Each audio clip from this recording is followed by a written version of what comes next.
Bagaimana kita coba menjelaskan kesatuan Allah Tritunggal?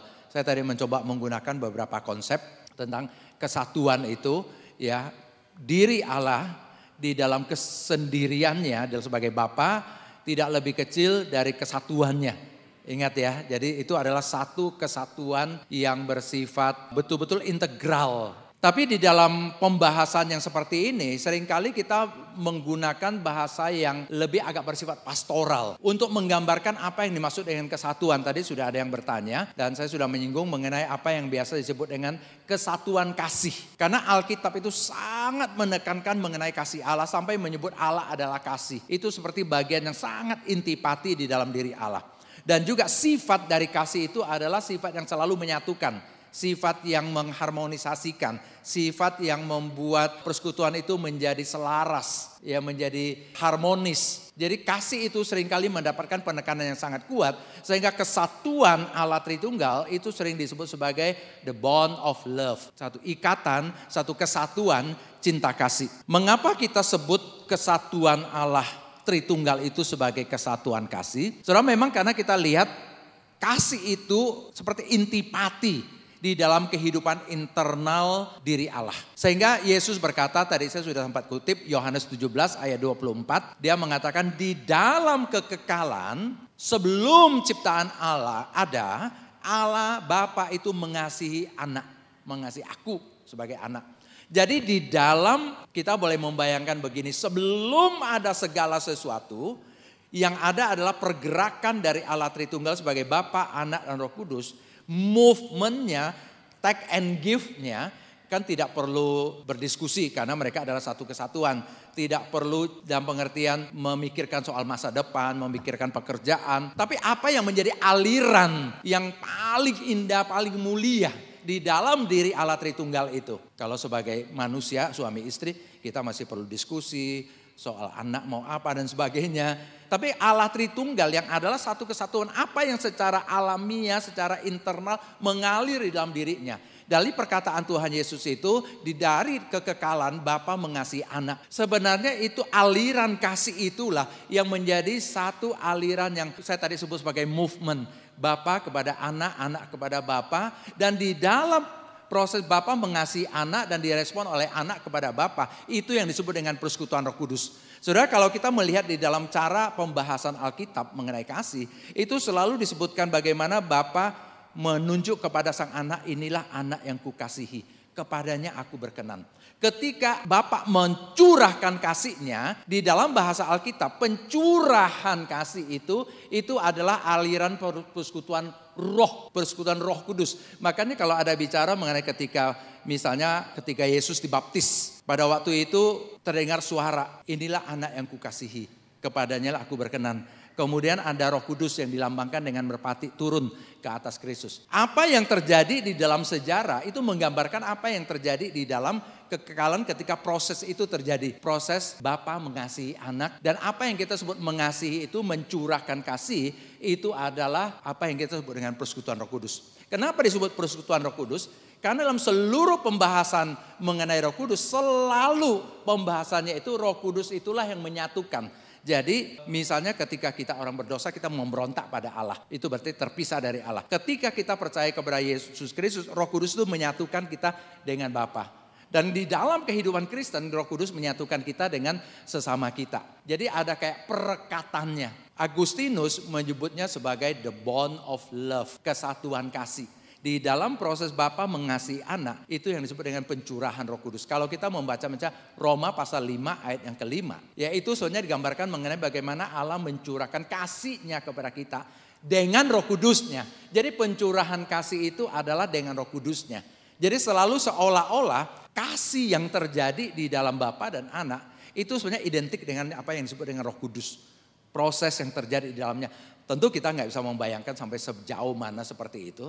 Tetapi itu adalah proses di dalam diri internal Allah Tritunggal. Bapa, Anak, dan Roh Kudus. Itu yang biasa kita sebut dengan persekutuan atau kesatuan kasih. Ini yang menarik. Kenapa? Karena dari sangat-sangat basic pemahaman itu, kita memunculkan begini perkataan Allah adalah kasih. Saudara sekalian, pengertian Allah adalah kasih sebenarnya itu pengertian yang sangat ajaib. Tidak ada agama yang akan menuliskan yang seperti itu. Karena kasih itu adalah kata benda, tapi juga adalah kata kerja. Jadi kalau disebut Allah adalah kasih, itu bukan Allah semenjak ada ciptaan baru kasih.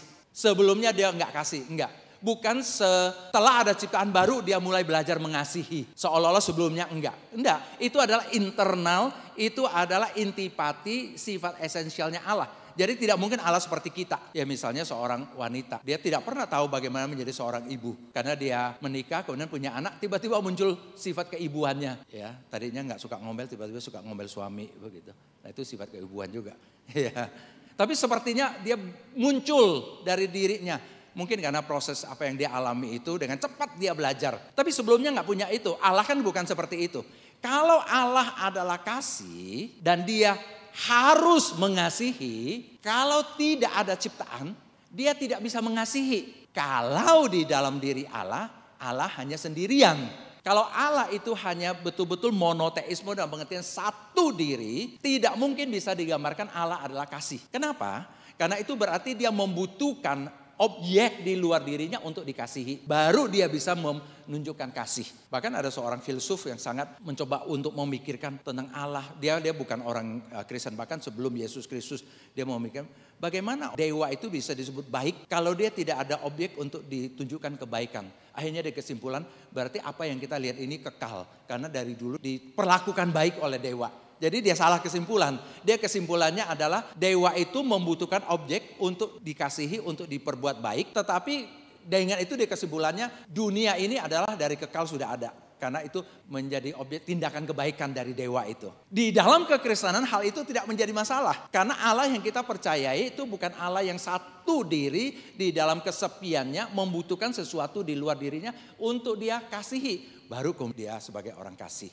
Enggak. Dia disebut kasih karena memang itu intipati dalam dirinya dan sudah mengalir di dalam ketritunggalannya. Bapa mengasihi anak, anak membalas dalam cinta kasih. Di dalam perputaran kasih itu yang disebut dengan pencurahan Roh Kudus, persekutuan kasih, persekutuan roh. Jadi saudara sekalian sebenarnya tanpa manusia, tanpa ciptaan, Allah itu kasih dan Allah mengasihi. Itulah intipati yang ada di dalam diri Allah. Karena dia tiga diri. Tapi dalam satu ketunggalan cinta kasih yang sempurna itu.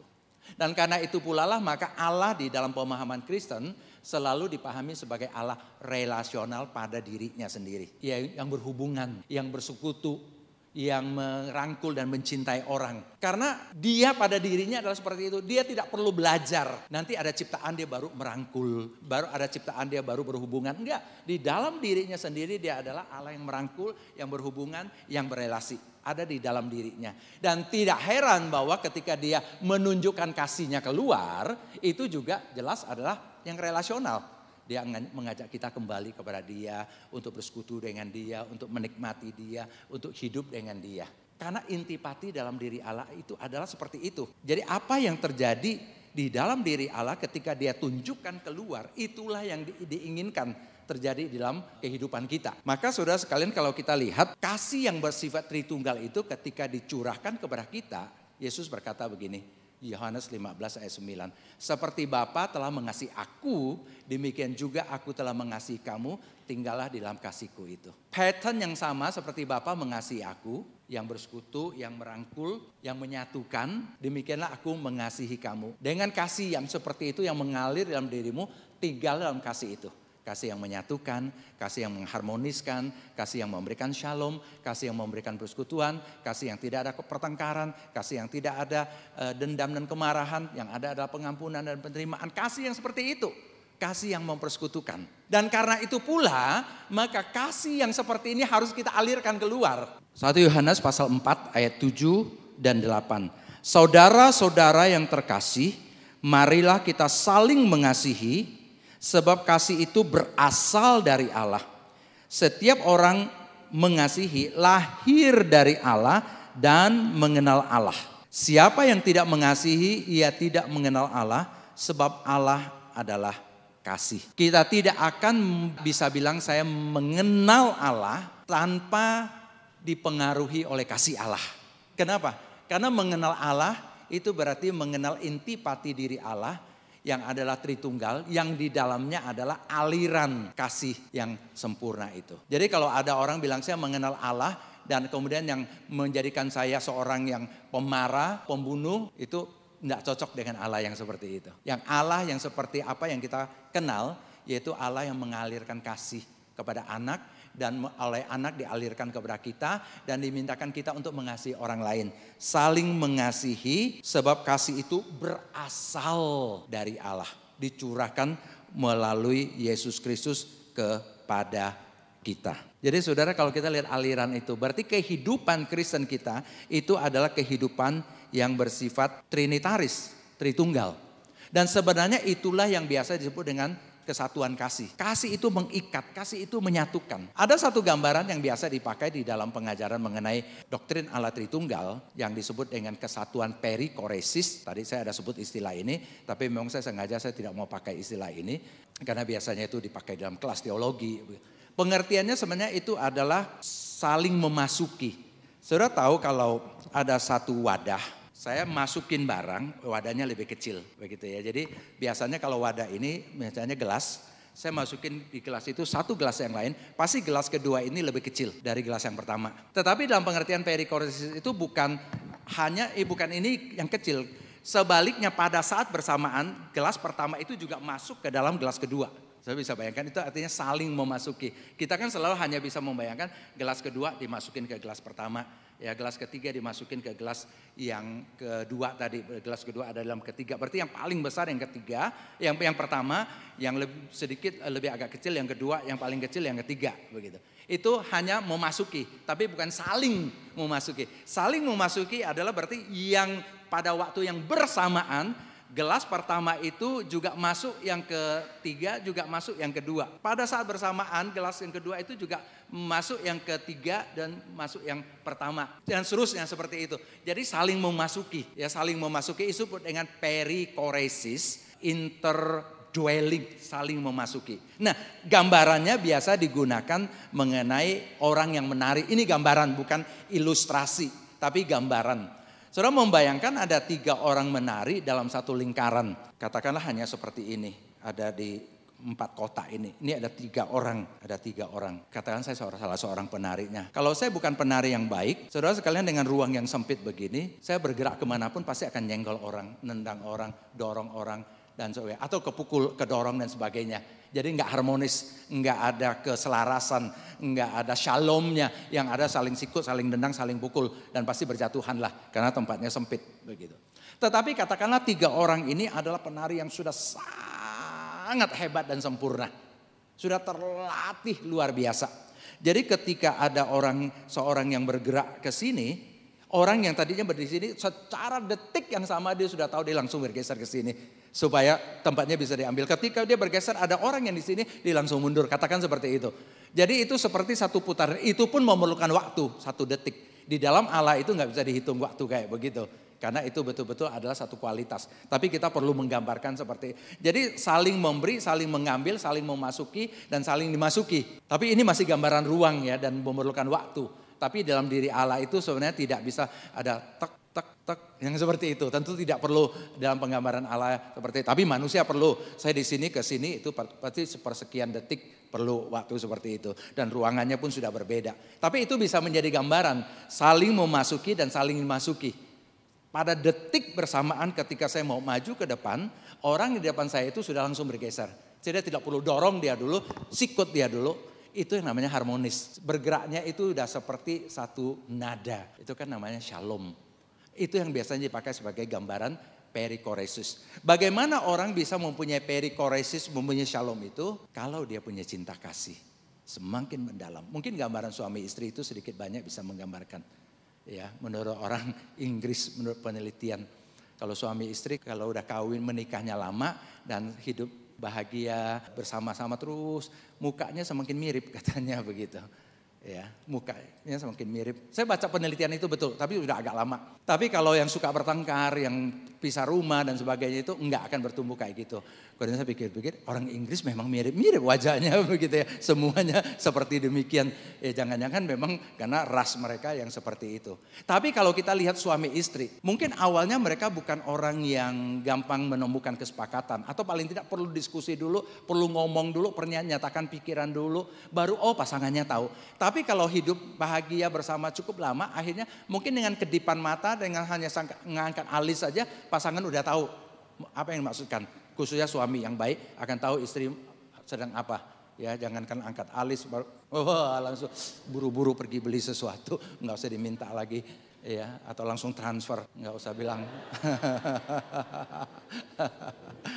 Jadi komunikasinya udah sangat internal. Seperti sudah satu hati ya, istri kedip suami transfer, istri kedip suami transfer, udah satu hati tuh ya, tapi beda account. Makanya perlu transfer. Jadi ada satu kedalaman hubungan yang sangat luar biasa yang terjadi di dalamnya. Nah saudara, sebenarnya itulah maka mengapa akhirnya kalau kita lihat dalam perintah Allah kepada kita, nilai-nilai paling penting itu apa? Kasih. Hendaknya engkau mengasihi Allah dan mengasihi sesama. Itu dua hukum yang dianggap yang pertama dan yang terutama, dan yang kedua yang sama itu mengasihi sesama manusia. Kemudian apa yang paling ditekankan dari PL dan PB? Shalom, kedamaian, persekutuan, keharmonisan. Tapi keharmonisan yang betul-betul dibalut dengan cinta kasih, bukan dibalut oleh kepentingan dan sebagainya. Jadi sebenarnya hidup kita dimintakan untuk dimencerminkan kehidupan Allah Tritunggal itu. Oke. Jadi ini akhir dari sebenarnya baru akhir dari sesi yang pertama tadi. Tapi sesi kedua memang saya tidak lagi sangat panjang lebar. Sesi kedua ini sebenarnya itu lebih kepada menjawab beberapa pertanyaan-pertanyaan yang lazim sekali muncul mengenai doktrin Allah Tritunggal. Tidak ada istilah Tritunggal dalam Alkitab. Mengapa kita menggunakannya? Sebenarnya itu tadi saya sudah menjawab juga dan itu sederhana. Tapi hampir di setiap kali saya bicara mengenai Allah Tritunggal, saya akan mendengar orang yang bertanya seperti ini. Atau saya mau baca-baca buku, orang pasti akan singgung mengenai hal ini. Tidak dipakai di dalam Alkitab, tapi mengapa kita pakai untuk Allah? Ya, memang kita tidak mau menyebut nama Allah itu Tritunggal. Karena itu tidak dipakai. Nama Allah itu Bapa, Anak, dan Roh Kudus. Tapi ingat tadi saya mengatakan kita mau memakai istilah Tritunggal karena kata ini sangat tepat untuk mengekspresikan dan mengartikulasikan kebenaran Alkitabiah yang nyata-nyata terdapat di dalam Alkitab. Saya ingin menekankan ini lagi supaya kita nggak usah malu untuk mengatakan Allah kita Tritunggal atau Trinitas. Banyak orang berpikir percaya kepada Allah cukup nggak usah nyebut Tritunggal, nggak usah bilang saya percaya Allah kita Tritunggal. Sebenarnya nggak bisa. Kalau kita bilang kita percaya kepada Allah, Allah apa yang kita maksudkan? Pasti kita akan sebut dengan satu nama. Mungkin Bapa, Anak, Roh Kudus, itu yang saya maksudkan. Mengapa? Kamu kok percaya Bapa, Anak, Roh Kudus? Bukankah itu tiga Allah? Enggak, itu satu Allah. Jadi maksudnya apa? Ya itu yang saya maksud dengan Tritunggal. Begitu. Ujung-ujungnya kita akan pakai istilah ini. Jadi nggak usah khawatir untuk memakai hal tersebut. Karena kata ini betul-betul dapat mengungkapkan, mengartikulasikan, mengekspresikan dengan sangat baik kebenaran-kebenaran Alkitabiah kita. Banyak kata-kata yang tidak ada di Alkitab tapi kita pakai kok. Ya, kita setiap hari bilang ke rumah Tuhan di mana Gemim Kristus Manado. Kristusnya ada, Gemimnya nggak ada. Ya, karena gereja ada, Minahasa nggak ada. Tapi banyak kata-kata yang bagus kemudian kita pakai untuk bagian dari doktrin dari pengajaran Kristen. That's okay. Karena memang kata-kata itu adalah karunia Tuhan untuk mengungkapkan banyak konsep, banyak ide yang bagus-bagus. Ya saya ambil contoh salah satunya. Misalnya seorang dia bilang saya punya kebiasaan baik. Saya sering kasih bunga ke istri, saya sering kalau jalan gandeng tangan istri, saya suka manggilnya pakai sayang dan sebagainya. Kalau Anda mencoba mendeskripsikan seorang itu setelah mendengarkan dia cukup banyak ngomong ini ngomong itu tentang sifat dirinya. Kalau Anda mencoba mengekspresikan dan mengartikulasikan sifat orang ini dalam dia bersikap terhadap istrinya, Kira-kira kata apa yang cocok untuk itu? Yang muda lebih tahu kali. Kalau suka kasih bunga, kasih coklat lah. Ya, orang apa itu? Sifat apa itu? Romantis. Mungkin kata yang bagus. Terus kalau bilang, kamu orangnya romantis. Enggak, bukan. Saya bukan romantis. Saya orangnya suka kasih bunga ke istri. Saya suka memperhatikan istri. Kalau jalan di mall saya gandeng tangan. Itu maksud saya romantis. Enggak, memang saya sifatnya bukan romantis kok. Saya orangnya. Jadi sebenarnya tidak perlu diperdebatkan sebenarnya begitu. Karena apa yang terjadi, yang kamu lakukan, sifat kamu itu memang sangat baik diekspresikan dengan kata romantis tadi. Sama persis. Apa yang diajarkan oleh Alkitab sangat baik diekspresikan dengan kata Trinitas itu. Dan harusnya lah itu menjadi satu kebanggaan dan kesukaan kita. Satu kata yang dari 2000 tahun yang lalu sampai sekarang dipakai untuk mengekspresikan dan mengartikulasikan Allah kita yang sebenarnya sangat luar biasa. Tadi ada seorang saudari bertanya, misterius begitu ya. Nah nanti saya akan juga, mungkin langsung saya akan ngomong karena tiba-tiba saya teringat. Istilah misterius kalau dipakai oleh Alkitab bukan sesuatu yang tertutup. Justru sesuatu yang dibukakan. Jadi maksudnya tadinya tertutup, maka pengertian lain itu adalah rahasia. Tadinya tertutup, tadinya tersembunyi, sekarang dibukakan. Tadi mungkin kalau baca PL toh, kalau kita nggak pernah baca PB, kita baca PL, misterius juga ya. Kenapa Allah yang esa itu boleh pakai untuk dirinya, pakai kita, pakai kami. Waduh, misteri. Nggak ada jawaban. Tapi ketika misteri itu dibukakan, Alkitab memakai kata yang sama. Misteri yang tersembunyi sekarang dinyatakan. Jadi disebut misteri. Tapi maksudnya misteri yang dibukakan, yang sudah terbuka. Karena itulah tadi ketika ada Bapak kalau nggak salah bertanya mengatakan kita nggak mungkin bisa tahu tentang Allah. Misalnya seperti itu. Bisa, tapi tidak bisa tahu semuanya, tidak bisa tahu segala sesuatu. Kita bisa tahu Allah. Kenapa? Karena Allah tidak bersembunyi hanya di tempat gelap. Allah sudah buka dirinya. Itu yang namanya wahyu atau penyataan. Allah buka dirinya. Jadi Allah bukan lagi sekedar hal yang tersembunyi di sana. Allah buka dirinya di dalam kebenaran-kebenaran Alkitabiah. Nah dengan bahasa kita, dengan kata-kata kita, kita mencoba mengartikulasikan itu. Makanya Allah bisa menjadi semakin jelas untuk kita pahami, kita mengerti, kita cintai, kita sembah Dia. Ya, itu yang pertama. Konsep Tritunggal tidak sesuai dengan kepercayaan monoteisme. Kalau nggak salah tadi ada yang tanya juga ya. Apalagi dalam konteks Indonesia yang berketuhanan yang Maha Esa. Nah tadi saya sudah singgung sekilas saja saya bicarakan. Saudara ingat baik-baik orang Yahudi itu orang yang paling monoteistik.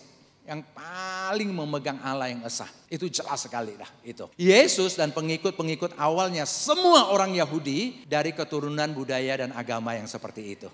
Jadi kita ingat baik-baik mereka bukan orang yang mulutnya gampang sekali untuk mengucapkan sesuatu yang dianggap tidak suci. Bukan. Mereka adalah orang yang sangat hati-hati mengeluarkan kata-kata. Bahkan penulis PB yang lain, tadi saya hanya kutip beberapa ayat, menegaskan memang betul Allah itu esa. Seperti halnya orang dan agama Yahudi, seperti halnya pengajaran-pengajaran PL. Allah itu esa, itu jelas. Jadi mereka bukan seolah-olah orang yang tidak tahu perjanjian lama, orang yang nggak tahu agama, sehingga mereka sembarangan ngomong. Tapi saudara sekalian, tadi saya sudah singgung ya, satu peristiwa yang sebenarnya sangat luar biasa ketika Yesus disembah dan dipanggil Allah, dia terima. Artinya apa saudara?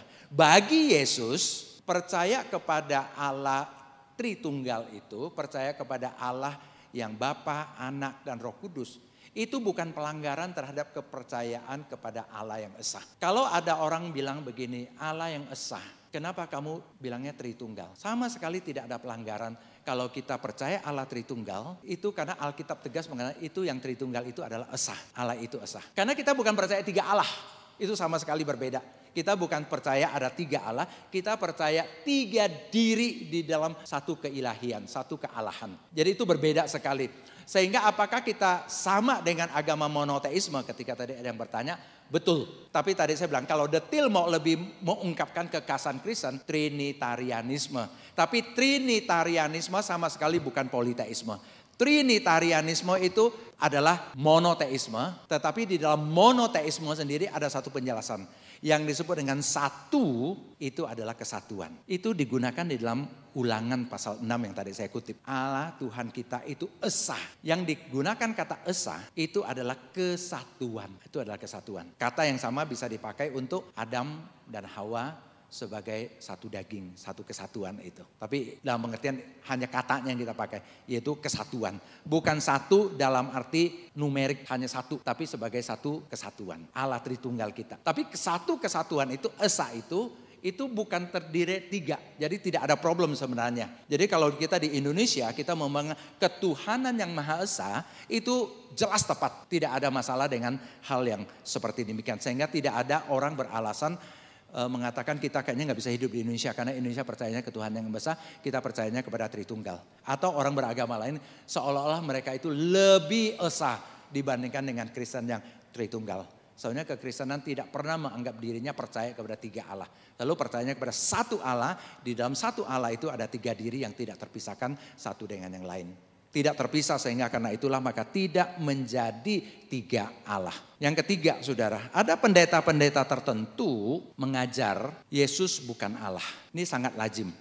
Yesus bukan Allah berarti tidak ada Tritunggal. Nah sekarang sudah mulai banyak juga yang seperti itu. Untuk menyanggah Tritunggal maka mengatakan Yesus bukan Allah. Ada juga pendeta mengajarkan begini. Supaya kita bisa meneladani Yesus maka Yesus tidak boleh Allah. Kalau dia adalah Allah kita gak bisa teladani dia. Kalau kita bilang Yesus kudus, sempurna tapi dia Allah. Gimana kita bisa teladani dia? Ya Allah ya pasti kudus lah begitu kan. Itu kan soalnya udah membelokkan ajaran. Tapi ada yang kayak begitu, mengajarkan supaya kita hidup kudus. Bagaimana kita bisa hidup kudus sempurna? Lihat seperti Yesus. Yesus kudus dan sempurna. Tapi kalau ada yang berantah, ada orang yang membantah, ya Yesus kan Allah, gak heran dia kudus sempurna. Maka pengajaran yang sama kemudian menurunkan Yesus menjadi bukan lagi Allah. Supaya apa? Untuk membuktikan nih manusia bisa jadi sempurna. Itu contohnya Yesus. Tapi itu ngawur banget. Karena akhirnya demi pengajaran dia, demi ada contoh, ada teladan, malah status Yesus diturunkan. Jadi seolah-olah kalau Yesus itu Allah gak bisa jadi contoh buat kita. Padahal saudara sekalian bukan hanya Yesus, tapi Alkitab sendiri mengatakan Bapa itu bisa menjadi standar kita. Hendalah engkau kudus sama seperti Bapakmu adalah kudus. Gitu. Ya betul ya gitu ya bunyinya. Hendalah engkau sempurna sama seperti Bapakmu adalah sempurna. Kalau kita berpikir gimana mungkin saya bisa seperti Allah yang sempurna. Kudus seperti Allah yang kudus itu. Lebih-lebih lagi kan. Tapi jelas sekali itu bicara dengan Bapa. Karena memang bukan sekedar kita meneladani. Tapi menjadikan itu standar untuk kita terus maju. Karena tuntutan Allah adalah supaya kita sungguh-sungguh sebagai anak Allah meradiasikan, mencerminkan kemuliaan Allah. Jadi supaya kita menjadi semakin seperti itu. Nah pendeta-pendeta yang mengajarkan Yesus bukan Allah, akhirnya mengorbankan bukan hanya ajaran tentang Yesus, tapi tentang Tritunggalnya. Kalau Yesus bukan Allah maka kita tidak akan punya Tritunggal. Jadi kalau ada pendeta yang mengajar seperti itu, atau kalian dengar di YouTube, saudara sekalian nggak usah langsung berkecil hati kalau dia pendeta besar begitu ya. Karena apa? Pendeta pun perlu diukur kebenarannya dengan kebenaran Alkitab. Ya termasuk pendeta yang sedang bicara ini. Ya jangan ragu-ragu untuk mengukurnya. Pemimpin yang baik, pengajar yang baik, dia bisa mendewasakan orang untuk berpikir sampai suatu saat dia tidak dibutuhkan lagi. Karena yang diajar sudah lebih pintar dari dirinya. Ya kan begitu seharusnya. Jadi gak usah takut untuk menjadi lebih pintar dan bisa mengukur pengajar-pengajar yang ada di dalam gereja. Dan itu harusnya menolong kita punya jiwa kritis juga.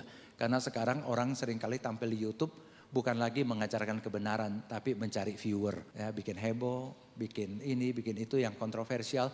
Mungkin awalnya punya tujuan baik tapi lama-lama lebih kepada untuk mencapai penonton yang lebih banyak. Alkitab terang benderang. Saya menggunakan istilah ini ya. Alkitab terang benderang mengatakan Yesus adalah Allah. Kalau sampai ada orang ragu dan kemudian Yesus diturunkan, itu sudah membuang keilahian Yesus, sudah membuang Allah Tritunggal dan juga berarti dia sudah sebenarnya nggak percaya apa yang ditulis oleh Alkitab. Tadi kita sudah baca ayat-ayat itu, saya tidak bacakan ulang lagi. Saudara ini bukan hanya sebut Yesus sebagai Tuhan. Kalau istilah Tuhan bisa ditafsirkan sebagai Tuan. Jadi saya punya Tuan. Tapi Allah nggak bisa. Theos itu beda dengan kurios. Kurios itu Tuhan. Tuhan itu masih bisa punya pengertian manusia dipanggil Tuhan. Tapi kalau Allah, apalagi kalau misalnya Yohanes 1, pada mulanya ada firman. Firman itu bersama-sama dengan Allah. Dan firman itu adalah Allah. Itu jelas adalah sepadan begitu. Kata itu nggak mungkin bisa diartikan lain kecuali kita sungguh-sungguh percaya bahwa Yesus Kristus yang datang ke dalam dunia, yang mengajar, yang mati di kayu salib, yang bangkit, yang menjadi juru selamat kita, itu adalah Allah. Kalau dia bukan Allah, dia juga tidak akan bisa menyelamatkan kita. Kalau dia bukan Allah, dia tidak mungkin bisa mati di kayu salib untuk menanggung dosa-dosa kita. Tidak mungkin. Kalau dia bukan Allah, bagaimana mungkin kematiannya di kayu salib itu bisa memikul dosa manusia, bisa menanggung dosa manusia. Ribuan orang mati di kayu salib, orang yang paling suci pun dalam hidupnya tidak bisa nanggung dosanya sendiri. Apalagi nanggung dosa seluruh dunia. Jadi kalau orang berani mengatakan Yesus bukan Allah, itu sebenarnya akibatnya itu banyak sekali untuk kekristenan. Akhirnya malah sebenarnya nggak ada kekristenan lagi. Yang ada mungkin hanya sekedar ajaran moral di Alkitab untuk kita ikuti. Ya, hormati orang tua, jangan membunuh, jangan mencuri. Tapi tidak ada lagi bicara mengenai pengampunan dosa, penanggungan dosa, dan sebagainya. Ya, kalau soal penyembahan kepada Kristus saya tidak bicara lagi karena saya sudah berkali-kali bicara. Tapi itu salah satu akibat yang seringkali tidak dipikirkan oleh pendeta ketika mengajarkan Yesus bukan Allah. Karena murid-murid Yesus menyembah Yesus. Dan 2000 tahun miliaran orang menyembah Yesus. Apakah berarti semua itu adalah penyembahan berhala? Itu kan ngawur banget. Saat ini semarak ajaran oneness, kalau kalian pernah mendengar istilah oneness, yang mengatakan Bapa, Anak, dan Roh Kudus hanyalah nama-nama berbeda untuk Yesus Kristus. Tadi Ibu Amelia contohkan dengan doa yang bersemangat itu. Ya, dalam nama Bapa, Anak, dan Roh Kudus, yaitu Tuhan Yesus Kristus. Gitu. Ada yang mengucapkan ini karena kebiasaan hanya niru-niru orang. Tapi ada khususnya di awal-awal itu adalah ucapan untuk menandakan kepercayaan sebagai oneness. Yaitu walaupun dia menggunakan nama Bapa, Anak, Roh Kudus. Tapi Bapa dan Anak dan Roh Kudus itu adalah nama-nama lain dari orang yang sama. Yaitu Yesus Kristus. Dan Yesus Kristus itu dianggap adalah Yahweh di PL. Yahweh yang satu saja Allah yang monoteis yang di PL berinkarnasi menjadi Yesus Kristus. Kalau dengan demikian berarti memang tidak ada Allah Tritunggal. Karena hanya satu Allah. Sebenarnya dari zaman dulu awal gereja pengajaran itu sudah dianggap sesat. Karena apa? Yang tadi ada contoh yang itu ya, yang ayah, opa, suami begitu. Tapi biasanya kita suka gambarkan seperti gini. Kalau saudara di rumah, saudara dipanggil ayah, saudara ke kantor, saudara dipanggil Pak Direktur. Selesai dari kantor, saudara ke gereja, saudara dipanggil Pak Majelis. Atau di sini sebagai apa ya? Majelis juga ya, Pak Majelis. Jadi ini kan seperti 3 orang yang berbeda. Ayah sampai di kantor disebut Pak Direktur, sampai di gereja Majelis. Seolah-olah 3 orang berbeda, tapi enggak. Itu adalah saya yang sama. Saya yang sama punya 3 nama. Jadi punya 3 mode, 3 jabatan. Saya tidak bisa detik bersamaan di tempat yang berbeda sebagai ayah, sebagai direktur, dan sebagai majelis. Enggak, saya harus berturut-turut. Jam 6, jam 9, jam 12, kira-kira begitu. Jadi karena itulah maka pengajaran yang seperti ini itu adalah pengajaran yang salah. Pengajaran oneness ini. Kalau kalian mendengarkan, jadi di sini bukan menyangkal ketuhanan Yesus Kristus, bukan menyangkal Yesus itu Allah, enggak. Justru mengatakan tidak ada Tritunggal, yang ada adalah Yesus Kristus sebagai Allah. Cukup banyak berpengaruh di beberapa denominasi gereja. Ya, jadi kalangan Pentakosta banyak yang seperti itu, maka seringkali nama oneness itu dikaitkan dengan oneness Pentakostal gitu ya. Pengajaran oneness di kalangan Pentakostal. Tetapi kalangan Pentakosta pun ada yang tidak setuju dengan pengajaran yang seperti ini. Jadi di antara mereka pun bisa ada perdebatan juga mengenai hal ini. Ajaran ini tentu salah, saudara sekalian. Kenapa?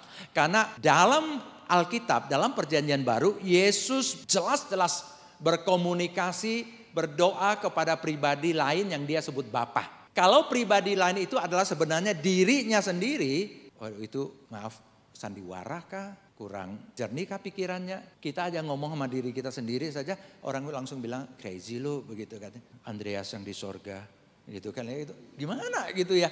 Itu aja kayaknya langsung geli banget gitu dengarnya kayak gitu. Terus sekarang kita membayangkan Yesus kalau tidak ada pribadi lain yang kepadanya dia berdoa, Bapa kami yang di sorga, atau Bapa kuduskanlah namamu, dan sebagainya. Jelas dia berkomunikasi dengan satu pribadi yang dia sebut sebagai Bapa itu. Jelas juga dia bilang dia akan utus satu pribadi lain yang disebut dengan Roh kebenaran atau Roh Kudus. Apakah dia berdoa kepada dirinya, dia berbicara kepada dirinya, atau dia utus dirinya begitu? Enggak mungkin kan? Jadi sebenarnya itu sangat sederhana. Sesulit apapun kita menjelaskan doktrin Allah Tritunggal, janganlah sampai kemudian kita memudahkan, menjadikan hanya sekedar ya gampang menjelaskan, ini hanya satu pribadi kok, yaitu Yesus Kristus. Kalau mau memudahkan gitu, maka kita menghancurkan seluruh catatan-catatan Alkitab tersebut. Jadi oneness ini sebenarnya dari dulu itu sudah dikutuk ya sebagai aliran ajaran-ajaran yang sesat. Tapi memang selalu muncul dalam teologi liberal dan abad 20 ini dalam berbagai ajaran-ajaran juga di kalangan orang-orang tertentu yang menyebut dirinya percaya Alkitab firman Allah, percaya Yesus Kristus sebagai juru selamat, tapi nggak percaya kepada Allah Tritunggal. Karena hanya percaya Yesus sebagai satu pribadi Allah. Kalau dulu saudara sekalian yang liberal juga tidak percaya Tritunggal, tapi tidak percaya Yesus sebagai Allah, percaya Yesus sebagai manusia. Hanya Allah yang adalah Allah satu diri, tidak ada yang namanya Roh Kudus, tidak ada yang namanya Yesus. Roh Kudus itu dianggap hanya kuasa, kayak begini itu kuasa, kalau Yesus dianggap manusia biasa. Nah sekarang sebaliknya, hanya Yesus yang adalah Allah. Tapi dengan demikian akhirnya merusak semua catatan Alkitab tentang bagaimana Yesus berkomunikasi dengan Bapa, Yesus mengutus Roh Kudus dan sebagainya. Terakhir, apakah ada ilustrasi yang paling tepat untuk memahami Allah Tritunggal? Saudara tadi sudah banyak yang bertanya ya, hati-hati dengan ilustrasi. Ilustrasi itu bisa dipakai kalau saudara sebelum memakainya ngomong ya sedikit banyak bisa menggambarkan, sedikit banyak jangan terlalu seolah semua bisa menggambarkan. Ada orang suka memakai misalnya telur ya, ada cangkangnya, ada putihnya, ada kuningnya. Ini kan 3 atau tadi Bapak ya 3 in 1 begitu. Betul itu kayak 3 in 1, tapi jelas sekali bahwa cangkang bukan putih, cangkang bukan kuning. Jadi tetap berbeda. Cangkang itu hanya sepertiga, bahkan bukan sepertiga lagi, kecil sekali gitu ya, sepertiga bagian dari satu telur. Jadi memang tidak bisa dipakai secara keseluruhan. Tapi kalau menggambarkan ada ketigaan mungkin saja lah ya. Itu yang seperti yang telur itu lebih menggambarkan seolah-olah jadi 3 hal yang kecil membentuk satu kesatuan yang lebih agak besar.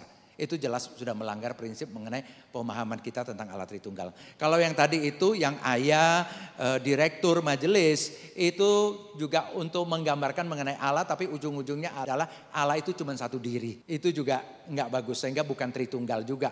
Yang tadi itu soalnya bukan Tritunggal tapi klub 3 orang yang seperti itu. Jadi kurang begitu cocok sebenarnya, dan ada berbagai ilustrasi lain juga yang sering pakai matahari dengan sinarnya, dengan panasnya. Umumnya ini orang berusaha untuk mempermudah. Jadi sebenarnya kalau kita ragu-ragu apakah ini cocok, sebenarnya sih enggak usah terlalu sering kita pakai juga. Karena justru takut malah menanamkan konsep yang salah. Tapi kalau mau memberikan hati-hati, misalnya hati-hati sekali.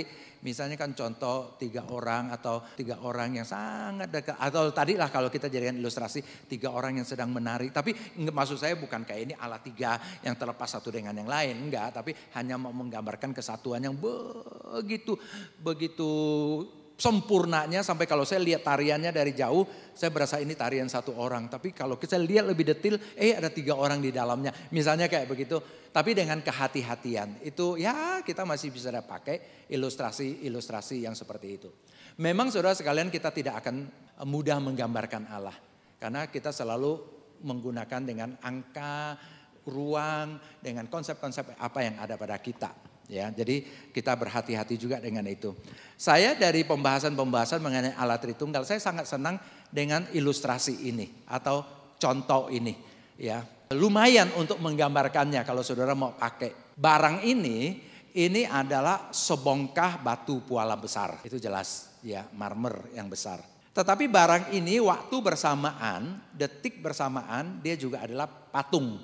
Begitu. Waktu bersamaan, detik bersamaan, di tempat yang bersamaan, di saat bersamaan, dia juga adalah tiang. Ya, jadi kalau kita mau bilang ini satu, itu jelas satu barang. Ya, tetapi satu barang ini kita bisa lihat sebagai ada tiga kalau barang ya hal gitu ya, hal di dalamnya.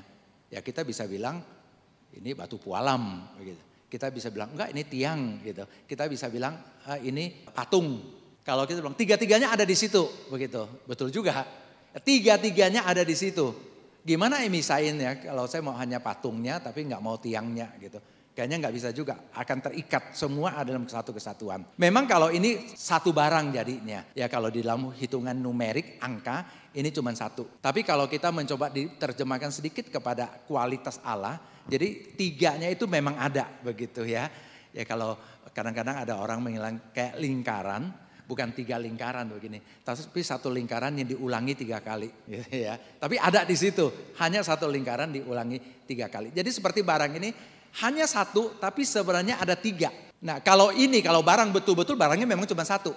Tapi kalau alat Tritunggal memang ada orangnya gitu ya. Yaitu ada patungnya tersendiri, ada tiangnya tersendiri, ada marmernya tersendiri di situ. Tetapi kalau kita lihat gambar terikat dalam satu kesatuan yang seperti demikian. Buat saya ini satu ilustrasi yang sebenarnya sangat bagus. Karena anyway kalau Anda mau melihat kayak begini langsung apa itu ya? Atau berapa sih jumlahnya kira-kira begitu. Ya pasti satu. Tapi kalau mau telusuri lebih dalam, kalau katakanlah kita seolah-olah bisa melihat lebih detail ke dalamnya, soalnya ada 3. Apa yang jelas kelihatan adalah batu pualamnya. Kemudian kita melihat ada patungnya. Kemudian lihat ada tiangnya di situ. Tiang untuk menyanggah sesuatu. Jadi itu ada 3-an, jelas satu. Yang satu ada ketigaannya. Saya kira ini salah satu ilustrasi yang agak lumayan untuk menggambarkan hal yang seperti itu. Karena di dalamnya sebenarnya ada satu konsep kita seperti bisa memikirkan tapi kita nggak bisa memisahkan dalam konsep yang seperti itu. Ya. Tapi saudara kalau dipikir-pikir sebenarnya ke dalam kisah penciptaan ada satu ayat sepertinya Allah ingin mengekspresikan dirinya yang menggunakan kata kita untuk kita bisa lihat di dalam Kejadian 1, 26, 27 dikatakan begini. Berfirmanlah Allah, baiklah kita menjadikan manusia menurut gambar dan rupa kita. Maka Allah menciptakan manusia itu menurut gambarnya, menurut gambar Allah diciptakannya dia. Laki-laki dan perempuan diciptakannya dia. Jadi kalau saya perhatikan ya ketika dia ingin menciptakan manusia dia mengatakan baiklah kita. Jadi itu menggambarkan Allah Tritunggal menjadikan manusia menurut gambar dan rupa kita. Seolah-olah ada sesuatu yang nanti bisa merepresentasikan Allah Tritunggal itu. Maka Allah menciptakan manusia menurut gambar dan rupa Allah. Jadi manusia itu sedikit banyak bisa memberikan gambaran mengenai Allah Tritunggal. Tapi manusia yang seperti apa? Laki dan perempuan diciptakannya mereka. Saudara sekalian kalau kita membayangkan ya hubungan laki dan perempuan yang kemudian dianggap sebagai satu daging di dalam pernikahan seperti Adam dan Hawa. Kita mungkin ya sekarang mungkin kita agak susah memahami karena hubungan suami istri, pertengkaran, perceraian udah begitu kayak udah makanan sehari-hari lah. Sudah hampir gak ada gambaran ideal lagi. Tapi kalau gambaran persekutuan manusia yang paling intim. Itu kelihatannya memang ada hubungan laki perempuan dalam hubungan pernikahan suami istri itu. Yang paling intim. Maaf ya ini semua orang gede kan. Ketika tidak ada rasa malu lagi. Untuk bisa saling melihat sampai sedalam-dalam. Kita sudah akrab sekali, dekat sekali. Dan selalu ada seperti ada saya, ada dia, ada saya. Ketika saya sedih ada yang menghibur. Saya nggak usah minta lagi hibur saya dong, begitu kan ya. Kalau teman kan masih harus cari. Ini kayaknya udah menjadi soulmate, menjadi kedekatan yang luar biasa. Dan di situ sebenarnya menggambarkan mengenai persekutuan. Ya lupakan semua pertengkaran dan sebagainya, tapi anggap aja ini 2 orang yang dalam persekutuan yang paling sempurna. Yang mengalir di tengah-tengahnya adalah cinta kasih. Relasional, persekutuan, harmonis, shalom. Apalagi yang lebih bisa menggambarkan mengenai Allah Tritunggal selain hubungan yang seperti itu. Jadi mungkin itu sebenarnya ketika dikatakan baiklah kita menjadikan manusia menurut gambar dan rupa kita. Jadi kayak untuk mencerminkan kita, untuk merepresentasikan kita. Akhirnya dia menciptakan manusia, laki-laki dan perempuan diciptakanlah mereka. Kalau kita saat ini rasanya belum terlalu bisa menggambarkan Allah Tritunggal. Mungkin karena memang kita sudah terlalu terkoyak oleh dosa. Terkoyak oleh kehidupan permusuhan. Terkoyak oleh berbagai kebencian. Sehingga kita tidak pernah lagi merasakan apa yang namanya persekutuan, shalom, keharmonisan, cinta kasih dan sebagainya. Sehingga tidak akan bisa melihat lagi satu kedekatan yang luar biasa seperti itu. Bahkan di dalam hubungan suami istri. Bahkan hubungan orang tua dan anak sudah begitu banyak kekoyakannya sehingga kita tidak punya lagi gambaran yang ideal seperti itu. Tapi jangan lupakan kata-kata ini diucapkan ketika Allah ingin menciptakan. Sepertinya dia melihat yang punya potensi yang terbesar untuk menjadi ilustrasi mengenai Allah Tritunggal. Itu adalah manusia dalam hubungannya dua orang yang menjadi satu itu. Kiranya ini juga boleh menjadi satu pendasaran bagi kehidupan keluarga kita. Ya, lebih baik dan lebih baik lagi karena itulah pencerminan dari kehidupan Allah Tritunggal kita. Kiranya Tuhan memberkati kita.